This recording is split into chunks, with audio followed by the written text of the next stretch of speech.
আসসালামু আলাইকুম বন্ধুরা, আপনারা হয়তো কুমিল্লা ভিক্টোরিয়া কলেজের মেধাবী শিক্ষার্থী সোহাগী জাহান তনু হত্যাকাণ্ডের বিষয়টি ভুলে গেছেন। 2016 সালের 20শে মার্চ সোহাগী জাহান তনু ক্যান্টনমেন্টের ভিতর গিয়েছিল কোনো একটা পরিবারে টিউশনি করতে। সেখানে যাওয়ার পরে তার মৃতদেহ পাওয়া গেছে কুমিল্লা ক্যান্টনমেন্টের ভিতরেই। এই হত্যাকাণ্ডের সঠিক তদন্ত হয়নি, বিচারও হয়নি।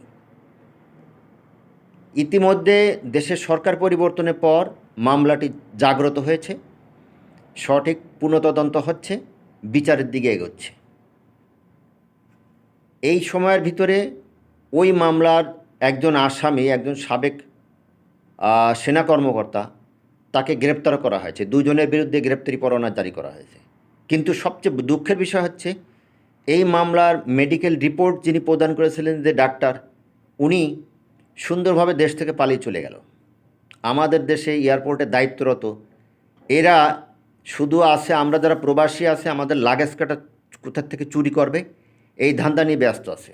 এরা দেশ থেকে অপরাধীগুলো পালিয়ে গেল কাওয়াকারদের মতো, এর দায়িত্বে এরা নেই। এরা হচ্ছে আমাদের লাগেজ কাটার দায়িত্বে বেশি ব্যস্ত। যাই হোক, আমার দাবি হচ্ছে, আমি একজন প্রবাসী হিসেবে আমার দাবি হচ্ছে এই সোহাগী জাহান তনু হত্যাকাণ্ডের বিচার, সঠিক তদন্ত, এতদিন যারা যে সকল সরকারি বেসরকারি লোকজন আটকে রেখেছিল, এই বিষয়টিও সঠিক তদন্ত করে যদি এরা মারা না যেয়ে থাকে, তাহলে এদেরকে সঠিক তদন্ত করে আইনের আওতায় আনা হোক, এদের সঠিক বিচার এবং সঠিক সাজা দেওয়া হোক।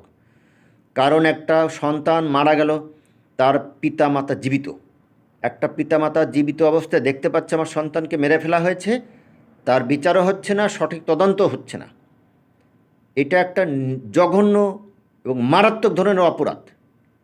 এই অপরাধ, একটা লোককে খুন করে ফেলা যে অপরাধ, তার থেকে বড় ধরনের অপরাধ হলো এটা। অতএব আমি একজন প্রবাসী হিসেবে এই অপরাধের সঠিক তদন্ত এবং বিচারের দাবি জানাচ্ছি। ধন্যবাদ সম্মানিত ভিউয়ার্স।